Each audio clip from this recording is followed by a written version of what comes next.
Welcome to Android Authority on Air, the original Android Hangout show on Google+. I'm Derek Ross. And I'm Scott Anderson. And this week we're joined with Dan Charlton again. Dan, thanks for joining us on the show. We love having you. Always nice to be here. So, Scott, what's on the agenda this week? We got a lot of device news. Adding on to our rumors that we had last week, we have a lot more Nexus rumors.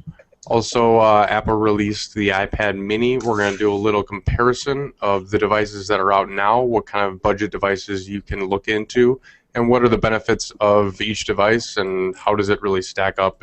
Is this an innovative release or not? Then we're going to be going into some rootin' and ramen and some patent wars. Good news for people who don't like the springback.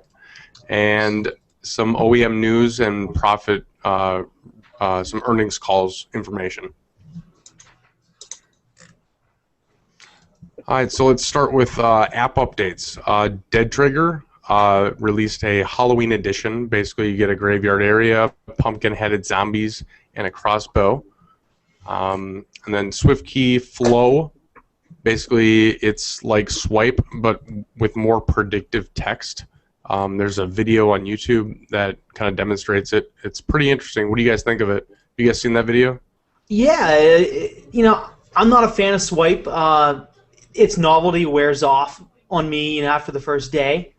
But I think it's nice. SwiftKey is one of the number one, if not one of the number one, alternative keyboards out there. To see them enter the swiping, gesturing, text, it's going to encroach on Swipe itself. So, more competition. I think it's great. After I watched their little demonstration video, I thought it was pretty neat. Am I going to try it? Yeah, probably, but I won't stick with it. Yeah, Swipe and SwiftKey also have very different sort of approaches to the market, right? Like, individuals can't just get Swipe by and large. They're trying to sell to OEMs to bundle it into HTCs and bundle it into other manufacturers' devices. Whereas Swipe is, just there for anybody.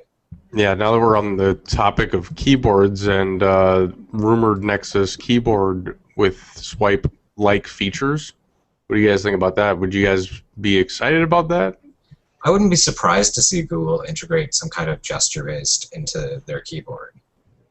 That was rumored in on which we'll talk about later in the show, but it was rumored that was going to be coming out. At least the text that was on a Carphone Warehouse said gesture typing. So, enough people like it, enough people use it. Sure, yeah. I think it's a viable option. It's just not something that's for everybody. Now, so Derek, since you're a huge fan of Turntable, and I just don't have the time for it, what happened with that app update? Well, Turntable earlier in the week, late last week, came out with an update for their app that allowed you to view Halloween avatars. So, on Turntable, depending on how many points you have or how many points you don't have, you can select your various mice and or gorilla suits, and now, based on your point allotment, you can select Halloween avatars. So that's all. The app update added the ability to see the new avatars. Not a major update, just a festive update for the season that we're in. Do they still have the monkey suit? Yes, you can still be the gorilla. You can still be the gorilla. I however, changed mine earlier. I am not the gorilla anymore. I don't even know what I am. He has like a red gas mask on. Scotty Brown and I picked the same one earlier when we were DJing earlier today. So he has good taste. And then continuing on with the app updates, FX Camera had a big app update, and it also had a price drop. Dan, do you know more about that? I know they added a bunch of actual features. The articles that I saw talking about it made sure to comment that, they added some filters too, but they liked to point out that filters are filters, not features, as much as Instagram might like you to think otherwise. But they added a lot of different sort of controls to it and higher level controls. I'm not really a big photography guy, but a lot of different sorts of not zooms, but balancing and light control and gamma control and some kind of weird spiral-based focus thing that I don't understand. But it seemed really interesting, especially if you're into photography at all. All right, DeRay, you want to talk about... So, Jelly Bean updates. We don't really have a lot this week. It's pretty much the Galaxy S3. So, the international version is rolling out still. You know, chances are you have it if you're across the pond somewhere, and if you're here in the good old US of A, Sprint started pushing out the Jelly Bean update for their variant of the Galaxy S3. And I have, unfortunately, not a whole lot of other Galaxy S or Jelly Bean update news. Hopefully, it starts catching on faster. More and more devices, start getting it here in the very near future. But speaking of devices, the Galaxy Note 2 launch event was this past week, and right now you can snag it.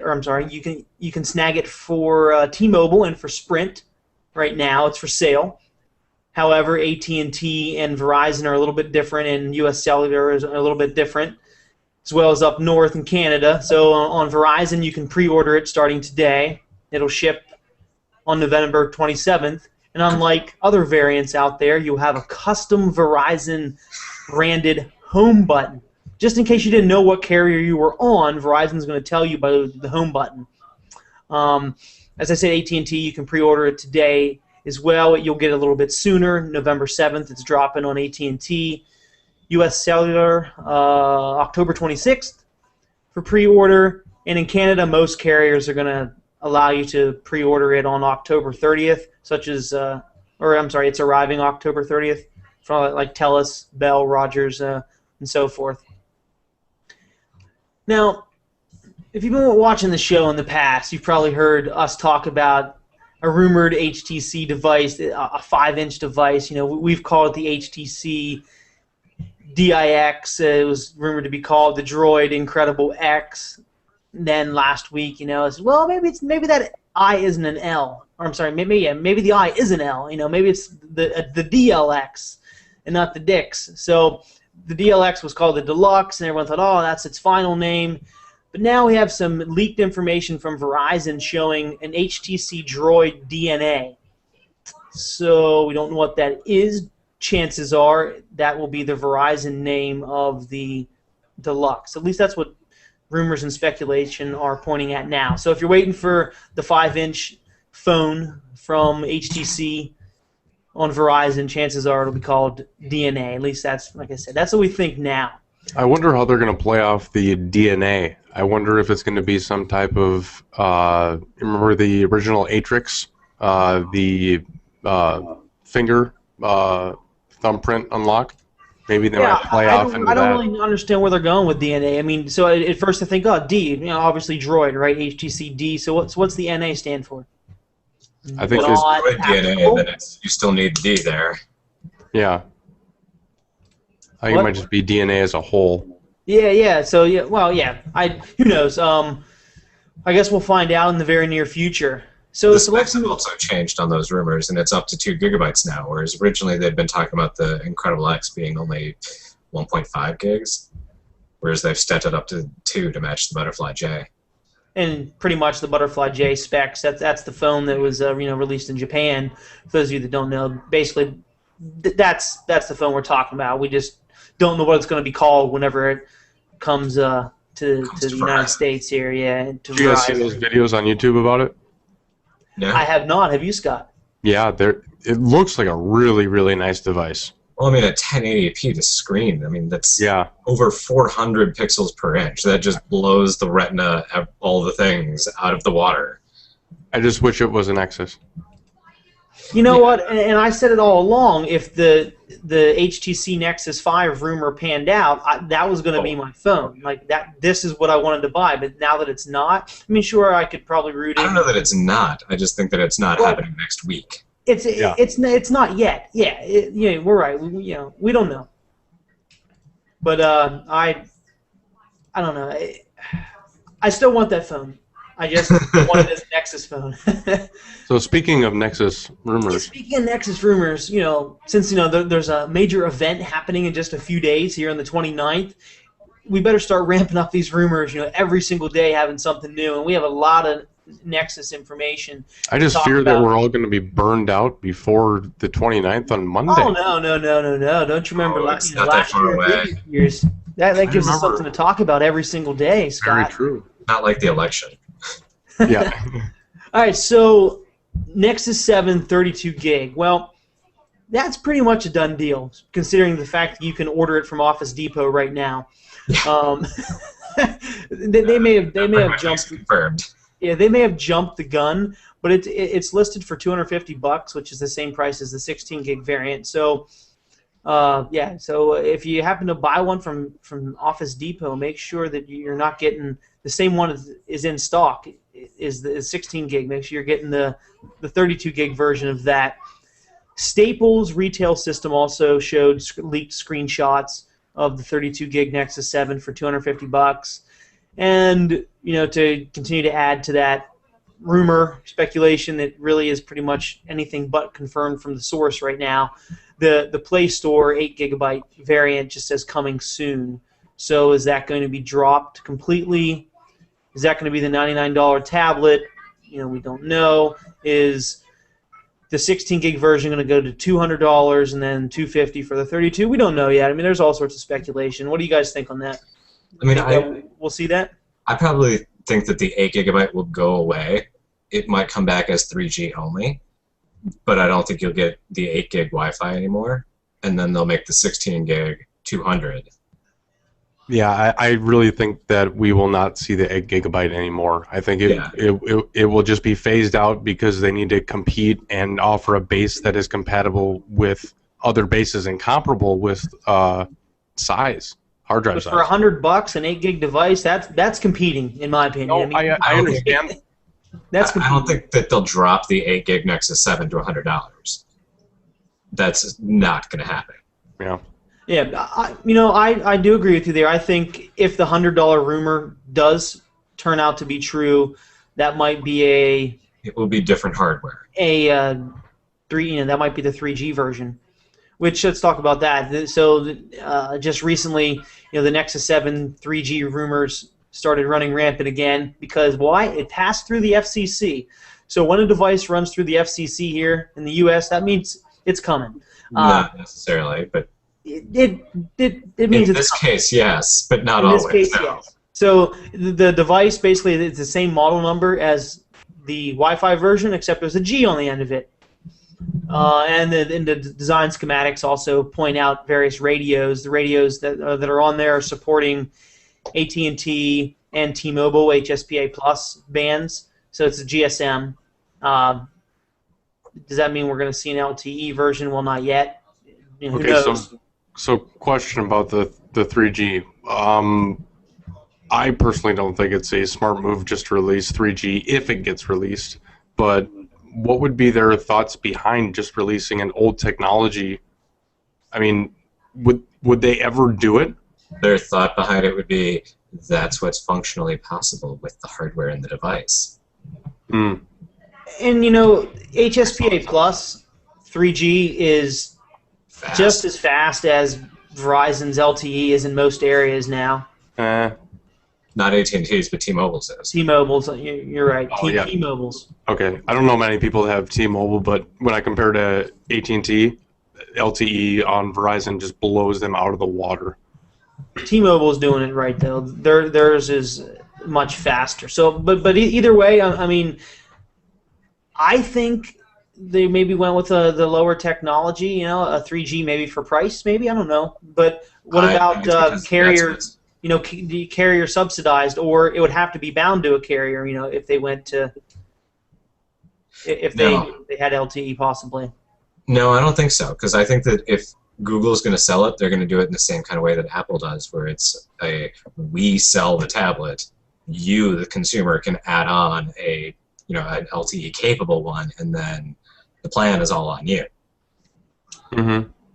And I think it would be interesting, though, if it did have 3G or LTE being carrier subsidized and being free.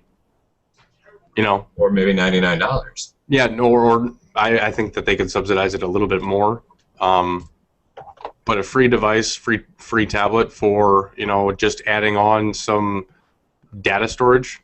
You know, that's only like, well, for Verizon, it's $10 per device. On the plans, yeah, so that's pretty nice, actually. Now, Paul O'Brien from Monaco, which generally seems to know what he's talking about since he outed this device way back in September, beginning of September, I believe, he said that the 32 gig version is the only version that is going to have 3G. So we're not going to see a 16 gig 3G, you know, maybe not an 8 if they're completely doing away with the 8. But he said that the 3G version is 32 gig. So we'll see what happens with that here, I guess, in a few days. But that's interesting. So it's the more expensive model. So you know, maybe we will see it subsidized some way. Who knows? Maybe, yeah. So let's move on to other devices, other Nexus rumors. So the Nexus 10 continued to leak a few different places this week. We saw the famed, the rite of passage, the Picasa leak. And if you don't remember or know what that is, pretty much you have to leak on Picasa to be a Nexus device, in my opinion. Yeah. I mean, every Nexus device. Have you seen the Nexus 4 on Picasa? Yeah, Nexus 4 is on there, the Galaxy Nexus, Nexus 7, Nexus S. I mean, they all leaked Picasa images. You log into Picasa, you look at the EXIF data, and you go down through, and it says device name, device type, and it says, you know, Nexus 10. So it's showing up there. It's also worth noting that it's very easy to fake that data. It is very easy to fake that data. You are 100% correct. Okay, we're all getting excited about the rumors because of the 29th. Exactly. So besides data that can't be faked, images that could be faked, but they look pretty darn real, showed up on a Korean blog site today. They were the paperback manuals for the Nexus 10. And it gave us a little bit more information about the Nexus 10 that we didn't officially have. We found out about the micro USB port, the micro HDMI port, which is interesting, and an LED. It kind of actually looks like a lot like a Galaxy Nexus, you know, with the rounded corners and then the LED on it, just like obviously 10 inches. Has a rear camera and a front camera, which we knew a little bit from the leaked information before. But one thing that is interesting, at least to me, is it has a proprietary charging port like other Samsung devices do. That's usually not how a Nexus rolls. It usually is micro USB, but maybe it has to have a proprietary charging port for power reasons. Maybe USB just can't push the juice for the larger battery, and maybe it needs a larger battery for that jaw-dropping 2650 by 1600 Apple Retina destroying display. I actually find that hugely disappointing for a couple of reasons. Because if they can't do it over micro USB, that means that they aren't able to use USB 3.0. If they aren't able to use USB 3.0, it means it's not an Exynos 5. Well, I guess we'll find out because it's supposed to have an Exynos 5 in it. So I guess we'll find out in the very near future. All I can say is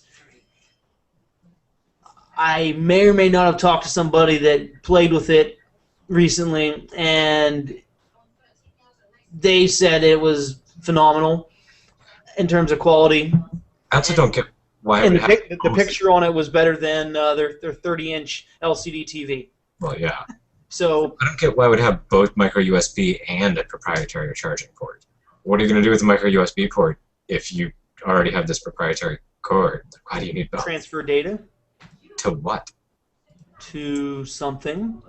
To another device. The proprietary cord is going to do that. The proprietary cord, maybe it's just for charging. So you have to have two cords. That's even worse. No, I'm not saying it's good. I'm just reading information that's on the leaked manual. I mean, who knows?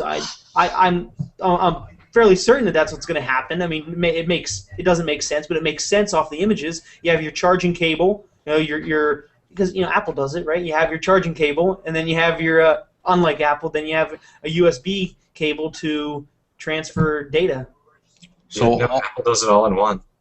So well, they can't do that because patents. okay, so all this hardware talk, what do you guys think that they're going to price it at? That's actually very interesting.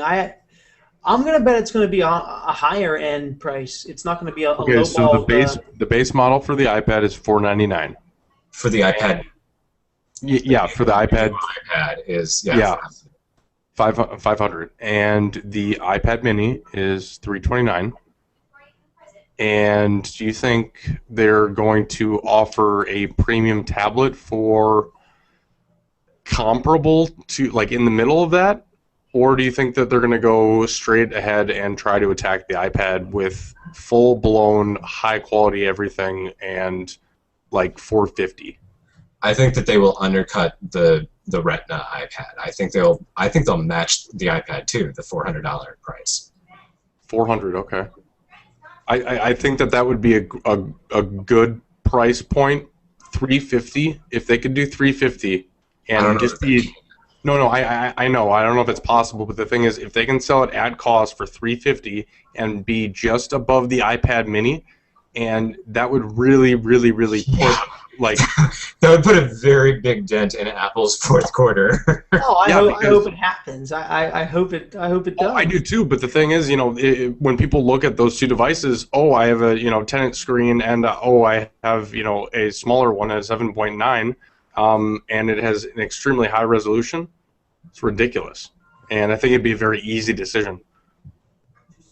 Yeah, definitely, especially with that high of a resolution. That's way above what even the new super new iPad 4th generation is. All right, so let's we'll talk about the iPad here in a little bit when we go over I almost said Nexus Mini. God, someone punched me in the face. We're going to talk about the iPad Mini in a little bit. Wow. Sorry, Google. Don't hate me. Let's talk about the Nexus 4 real quick.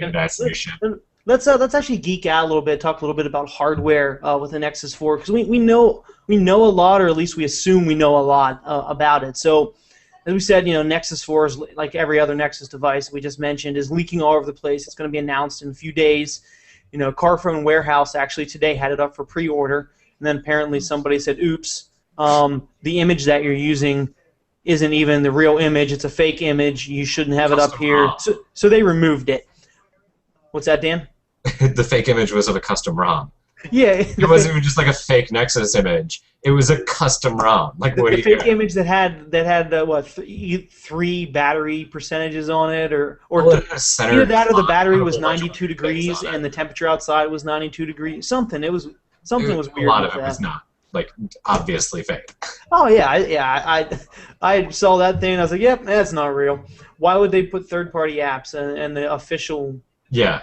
Yeah. But anyway, so it was taken down. Before it was taken down, we got to read it thoroughly and see a lot of interesting things on it. So it said that it was coming with Jelly Bean Android 4.2. It didn't say 4.2 was called Key Lime Pie. It also said 4.1.2 somewhere in there.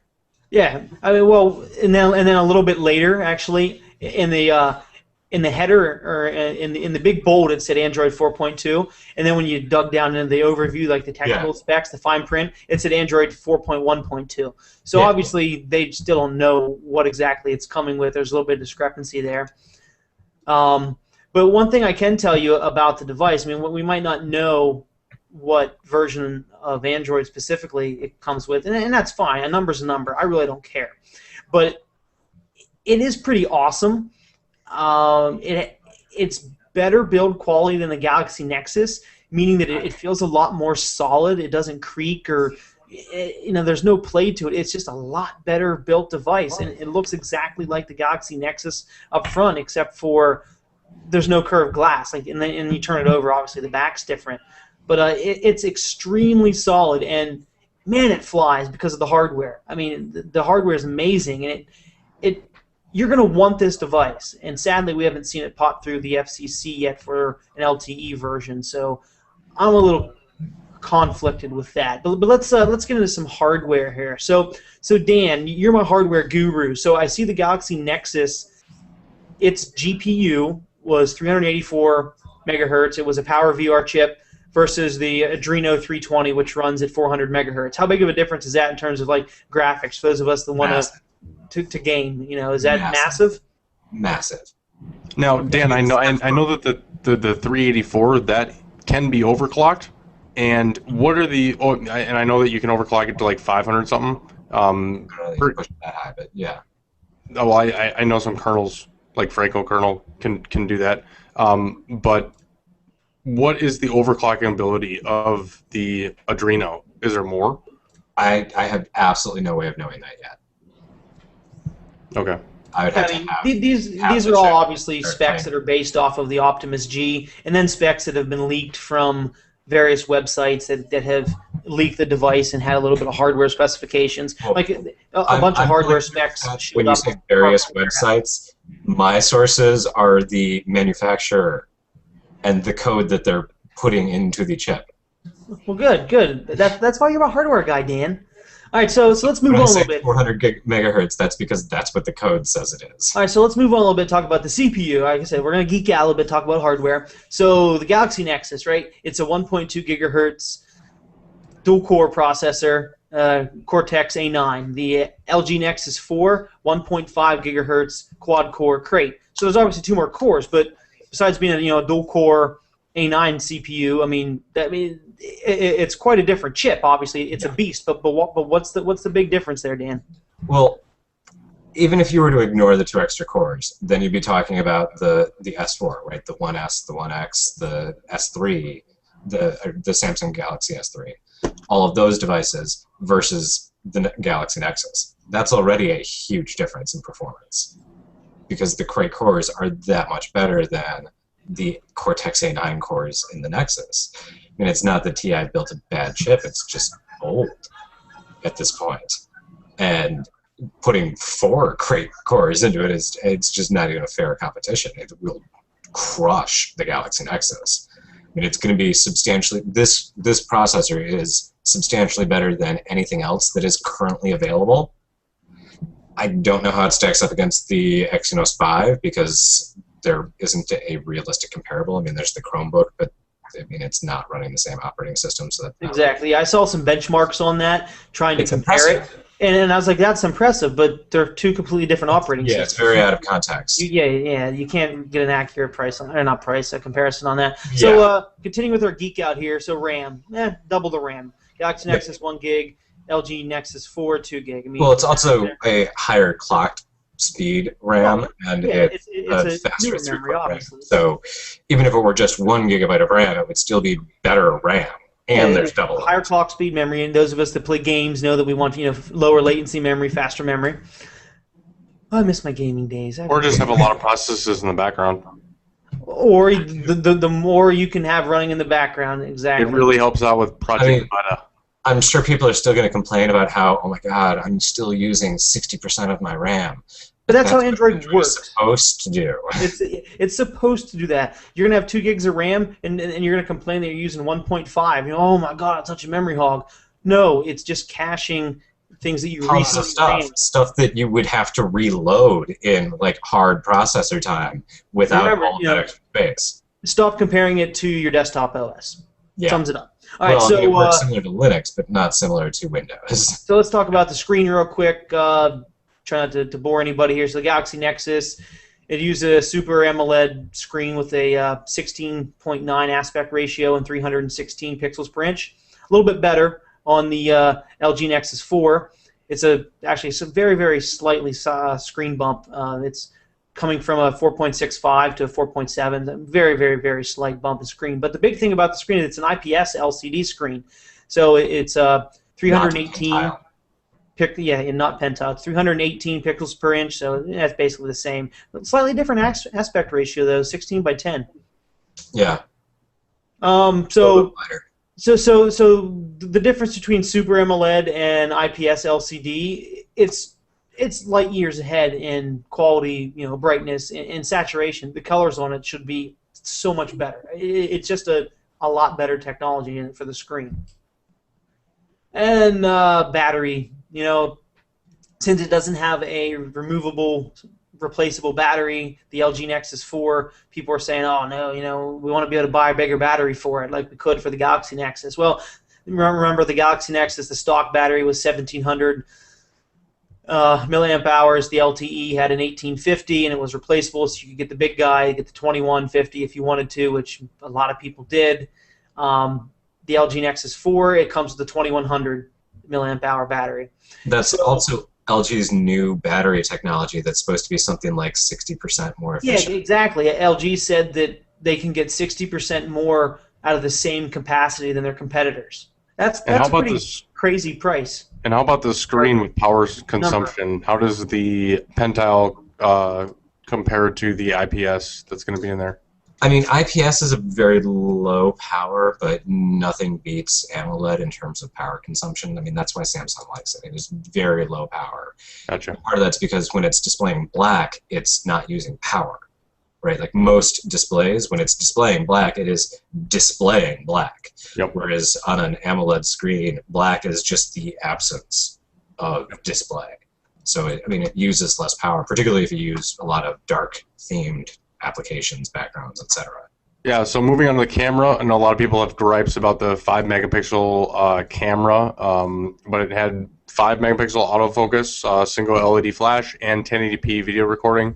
LG Nexus 4, nice bump to 8-megapixel autofocus, single LED flash, and 1080p video recording again. I think that's becoming the standard, and don't know why the Galaxy Nexus was released with 5. But remember, it doesn't really so much matter about the megapixels. I mean, it's nice to have more, but we're really more concerned about the actual hardware, the camera, the actual lens and sensor. No, I agree, but the one in the Galaxy Nexus isn't amazing. If they're using the same 8-megapixel focus or sensor that they're using in the AT&T LG, whatever it's called, Optimus G, yep. I think it's actually the same one that HTC uses in the One series. That'll be a decent camera. They don't have the image sense chip to go with it, but it's a very high-quality sensor. Okay. So when we've seen the pictures taken of a latte, show up on Picasa, and it wasn't bad. We also actually the Belarusian site took a bunch of pictures with it and posted them. Now they were obviously using a beta device and all, so quality could obviously get better once binaries are updated, drivers are perfected, and everything like that. So let's stop talking about Nexus rumors for a minute. Let's talk about the big guy or the little guy that was released this week. That was revolutionary. Everyone's buying it. Yeah. So Scott, tell me about the iPad Mini. You want one, right? You're buying like 6, right? All right. So the iPad Mini, Wi-Fi only version. We're going to compare 3 different versions. We're going to compare the iPad Mini, Nexus 7, Kindle Fire HD. All are Wi-Fi only. We're going to go by base price, base models, and we're going to see who kind of wins here and where you should put your money and where we are going to put our money. So the iPad Mini is 7.9 inches. It's 1024 by 768. That's a 163 DPI. And the base model costs $329, and that has 16 gigabytes of storage. It's a claim to get 10 hours of battery life. It does not have NFC because apparently they don't think NFC is catching on at all. Wi-Fi model does not. Don't use it. Yeah. Wi-Fi model does not have GPS, which is that's amazing. Which is completely. I mean, that's very well. The thing is, I don't think they need GPS because their maps don't require it. I guess that makes sense. I mean, if you can't figure out where you are on GPS, then why have it? Yeah, but so let's say you're at a coffee shop, right? Because iPad users are they're drinking coffee, right? So you're in there, you're getting the coffee made, and you're like, I want to check in on Foursquare. What do you do? No. Oh, you can do Wi-Fi.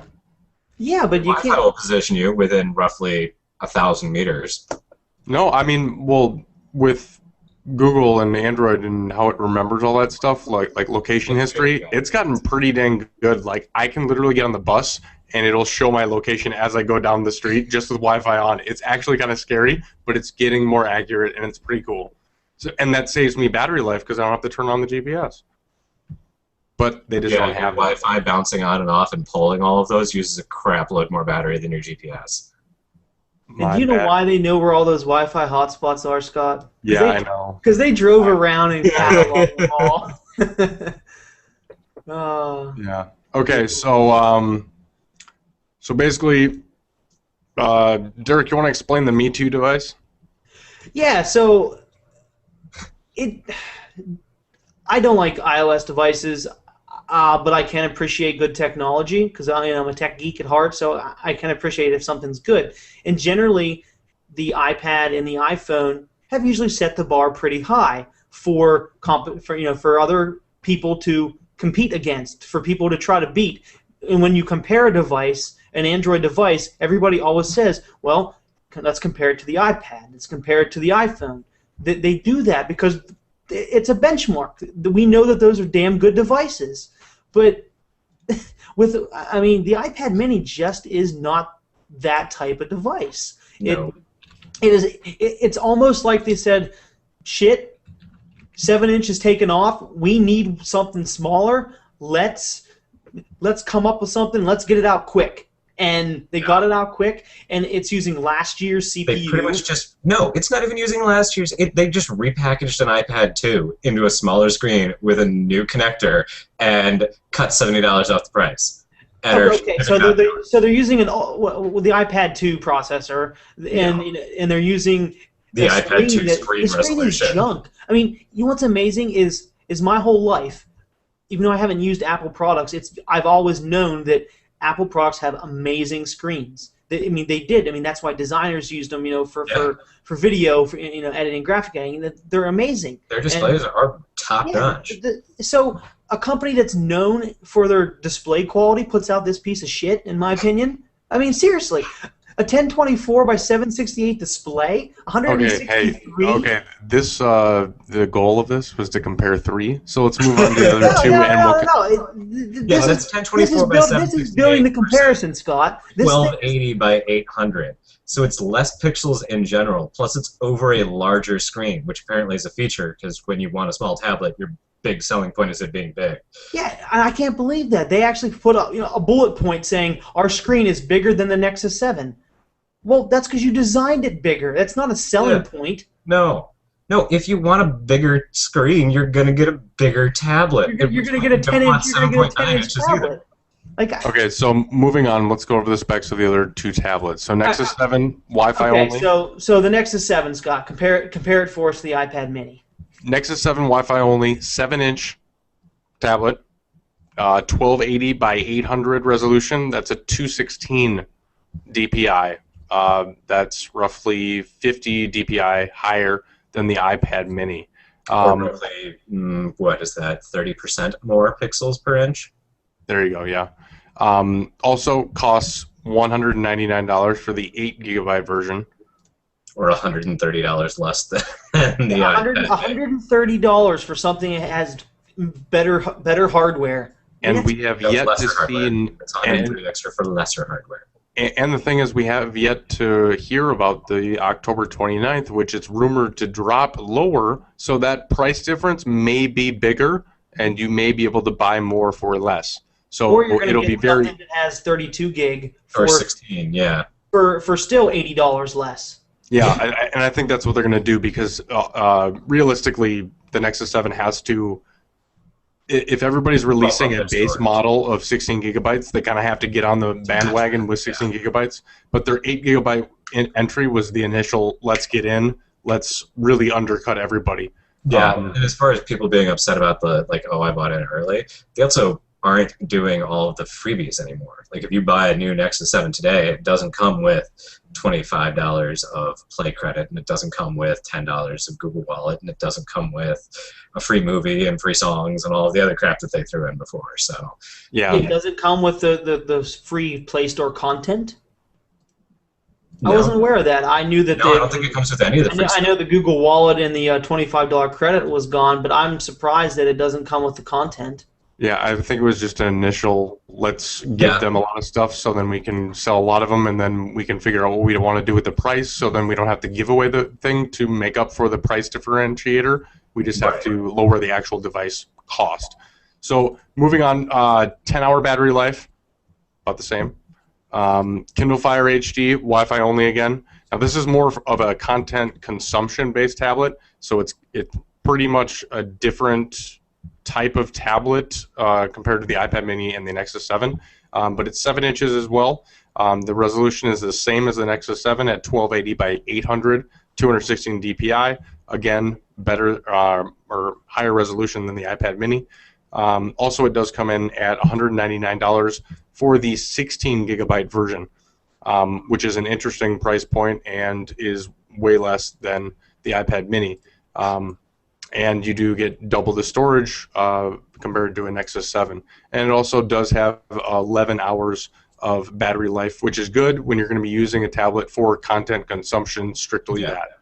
Because there's not much more you can... I mean, it's pretty much bred to be a content consumption. Yeah.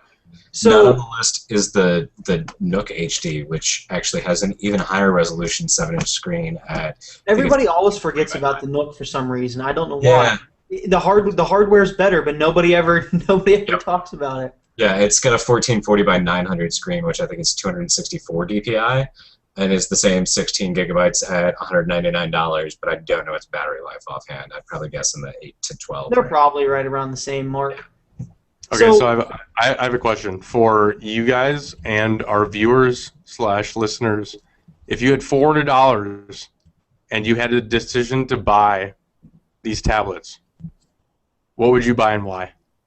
Yeah. Let us know in the comments. What are you buying if you had $400 to spare out of those 3 or 4 devices? I mean, don't get me wrong. Apple is a hell of a marketing company. They're going to sell millions of these things. They're going to sell millions of them. They're going to sell millions. People are going to say how this jump-started the economy and all this other crazy stuff because they're going to sell a lot. They're a hell of a marketing company. But I just can't believe that they're touting this as something amazing when it really isn't, and it's sad. No, it really is sad. I'm disappointed. I mean, like I said, I'm not an iOS device user. Never have been, but I've always respected them. They actually lost a little bit of Derek points on this one. Yeah, James Gray says that when you break it down, it seriously does not compete to the Nexus 7. I definitely do agree, and if you gave me $400 right now, I'd buy 2 Nexus 7s. I'd buy a Nexus 7 and a Nook. Yeah. Nook, yeah. I'd give away another Nexus 7 though. So let's as gives. Let's talk about rootin' and ramen. There's not a whole lot of news this week here, but just 2 little tidbits of information. So rootin' and ramen, or rootin' and ramens, ramen. Ramen noodles. Ramen noodles. Anthony Feliciano. Yeah. AOKP released Jelly Bean version 5, JB5. They added some new devices. They added the AT&T Galaxy S3 and the AT&T Galaxy Note. Some new features are custom nav bar for tablets. That's nice. Nav bar widgets. They're basically back from ICS. A big bump in this update was bringing their ICS features to Jelly Bean. Also, the addition of highly customizable lock screen rings. JB version 4 didn't have this, which was kind of a bummer, and I was kind of waiting for these features to come out. But they released them in this build, and they're implemented very nicely. Also, you have an alternative default app picker. Kind of looks like the Jelly Bean version. You have menu UI overflow toggles, which is nice. Also, you have the option to disable vibration for notification expansion that was released in 4.1.2. Also, you do have a RAM bar in the recents panel. So when you click the recents on the bottom right on a Galaxy Nexus, you'll see a RAM bar on the top, and it'll show you how much RAM you're using. Kind of nice to know what's going on with your device.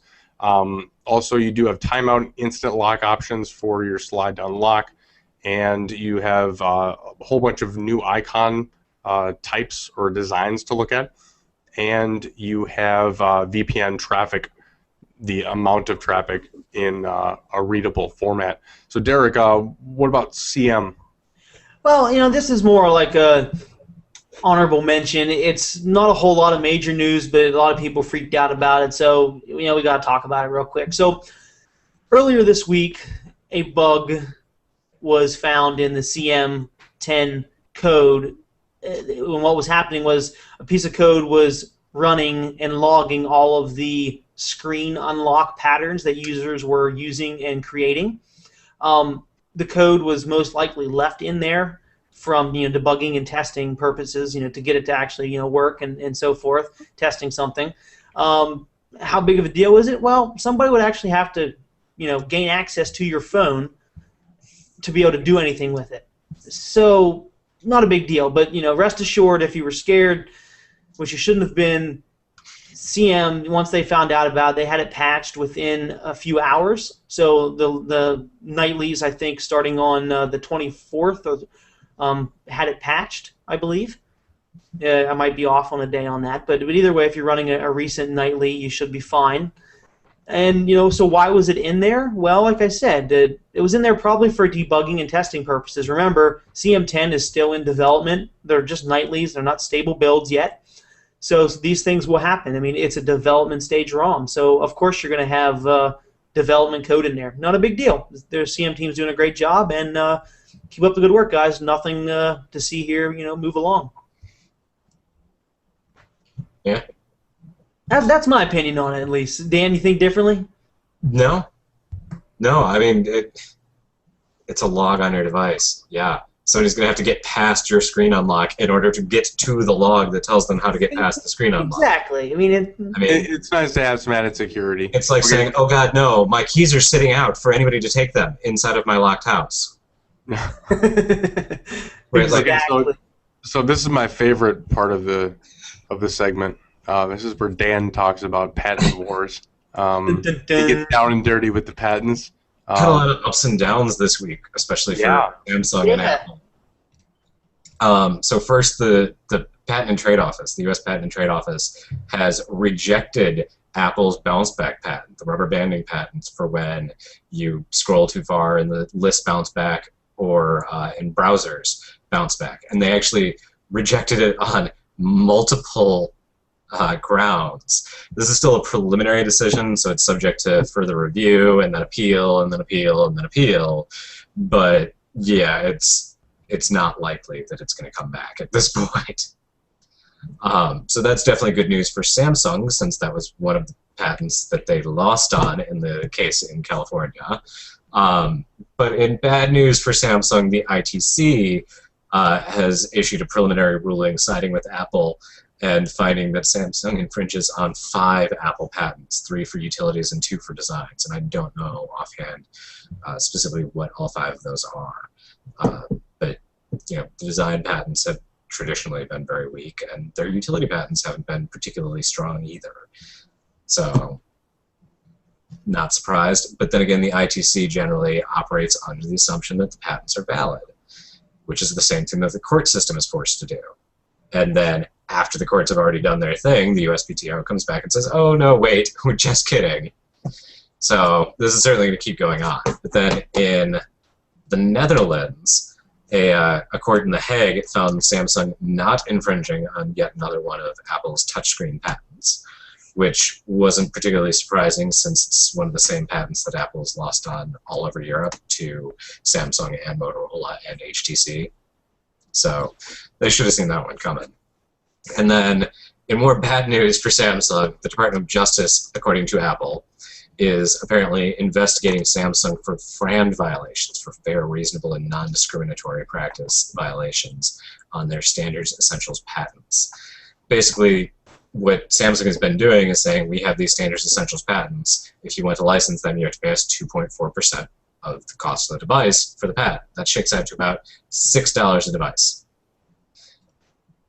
Apple, meanwhile, in documents that have been released, has been going around telling everybody that they, Apple, are owed $30 to $40 per device in royalties for patents that Apple clearly believes you cannot build a touchscreen device without infringing on them, which is pretty much the definition of a standards essential patent.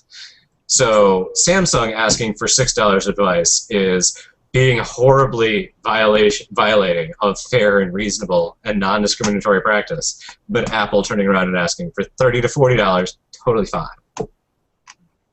Wow. So, yeah, we'll see how that goes. I don't think the DOJ is actually going to get involved because they don't have a whole lot of ability to institute what constitutes fair, reasonable, and non-discriminatory. Also, one of the other salient details that apparently the DOJ has forgotten is that even for fair, reasonable, and non-discriminatory patents, the owner is under absolutely no obligation for the initial offer to be fair, reasonable, and non-discriminatory. They have to negotiate in a way that is fair, reasonable, and non-discriminatory and come to an agreed-upon price that meets those standards. But their initial offer of, you owe us $1 million a device, is free game. And Apple just refuses it carte blanche every time. Whatever the offer is, no, we don't need to do that because we're Apple. So I don't think it's going to end up going their way because they just keep losing patents that they put up to sue over. All right, so let's move on to some huge news that was actually just released recently. Samsung just released its financial results for Q3 2012, and it's a pretty big one. Basically, the sales of the smartphones and display panels drove up revenues to 52.18 trillion won, which is about $47.5 billion. And basically, that's a 26% increase over the same time frame last year. And operating profits, they increased. They were basically 7.4 billion, and that's basically an all-time high for Samsung. And that amounts to a whopping 91% increase from last year. Wow. So that $1 billion they have to pay Apple, not a big deal? No. Well, yeah. It's ridiculous. I mean, they'll fight tooth and nail and probably spend close to $1 billion to avoid having to pay that $1 billion to Apple. Yeah. But no, if they had to pay it, not really going to. Yeah, if their revenue's up 26% to make $50 billion, yeah, I mean, they're okay. They're okay to lose that $1 billion. Yeah. So smartphones and display panels, that was a combined 47.5 billion. Just their mobile communications wing of Samsung generated 23.9 billion in revenue. Just their mobile. More than half of all of Samsung's and Samsung builds a lot of not smartphone products. Yep. Like things that aren't mobile. They build tons of electronics. They're the biggest electronics company in the world. For more than half of their profits coming from mobile, that's impressive. Or revenue, excuse me, not profit. It's pretty ridiculous, and I don't think that the court case hurt them at all if it still, completely goes through. No, in fact, all indications are that it's been a great sales pitch for Samsung devices. Yeah, I mean, they're just really, it's crazy. I did want to touch on a comment that was made by Yusuf Islam. He was talking about the Nexus 4, and there was a leaked article or a pre-order page that had the Nexus 4 listed as a base model of 8 gigabytes internal storage. And it's an interesting topic because you look at past Android devices, and we call them lesser Android devices when they had partitioned hard internal storage that people were just running out of space to store apps, and it was a big nuisance. And it kind of still is if people have older Android devices. But what do you think about the Nexus 4 offering a base model of 8 gigabytes if it happens? All right, so if the 8 gig version is true, we don't know yet. We won't know officially for a few days. That is, I'll be honest, that is the stupidest thing I've ever heard in my entire life. If somebody wants to play a game, especially when new Android games, like high-quality Android games, to take advantage of this amazing hardware, right? These high-quality games are 1.5 gig. You get a couple of those, somebody likes to play games, you're screwed. You can't do anything else. You have no space for apps. Now, what about pictures? Having 8 gig on a tablet is cool because you don't take pictures on a tablet. Well, at least you couldn't on the Nexus 7. It was only meant for Hangouts and video chat. But so on our phone, I don't know about you, but I take tons of pictures on my phone. I take tons of video on my phone. I have a lot of pictures on my phone. I don't want to have to worry about having to go in and delete shit because I only have 8 gig of storage. That is stupid. I store all my music in Google Music, so I don't need local storage for that. But I do need storage for pictures and for games. I mean, 8 gigs not going to cut it. That's cool if an 8 gig version is out there to be sold really cheap for somebody that needs to save $50, but they need to have at least a 16 gig. I'm happy with 16. Give me a 16. Personally, if you were to ask me about that, the 8 gigabytes is a step in the wrong direction, 100% wrong direction. It allows people that may not know a whole bunch about phones still be pissed off about the fact that they can't load that many apps. Not necessarily because it's cheaper, but the fact that people just don't know why it's better to get 16 gigabytes as opposed to 8. Right now, my Google Plus cache is at 1.2 gigs. So if I had an 8 gigabyte device right now, I would have serious problems, and I'd have to delete that cache, and I'd have to keep reloading it and everything like that. So 8 gigabytes, step in the wrong direction, if it's true. But we don't know right now. I'm hoping it's not. And, who knows, maybe I'll never have a chance to be pissed off at this device, because I haven't seen a Verizon radio go through the FCC yet, and I'm not switching carriers because I can't. There's nothing else in this area that I can use. Please give me a Verizon version. I'm begging you. I will buy it the minute it drops. Yeah, I mean, I get that people want the extra storage space. It's not something that I particularly need, especially not on a phone. But, I mean, I get that a lot of people want it, and when you're competing against Apple and your choices there are 16, 32, and 64, coming out with 8, it just doesn't cut it.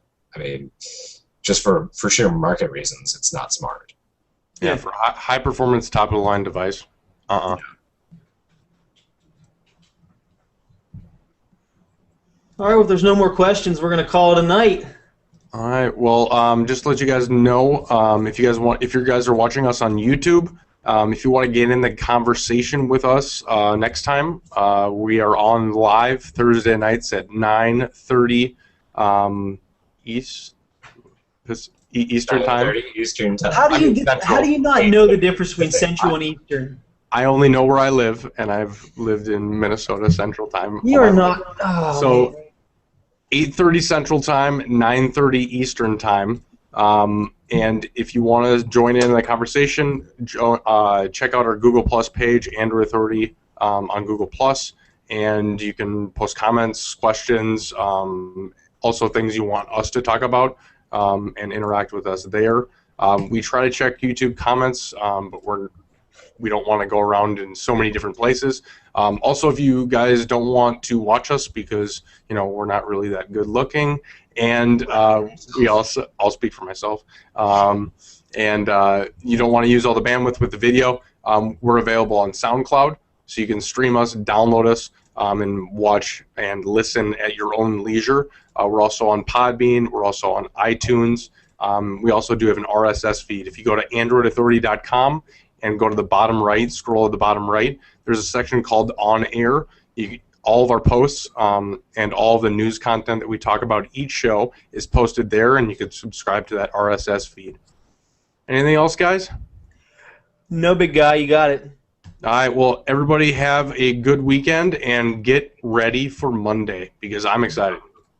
Yeah, next week's going to be a fun show. At least I'm hoping for it. I'm excited for next week. Okay, all right. See some have a good weekend, everybody. Have a good night, guys.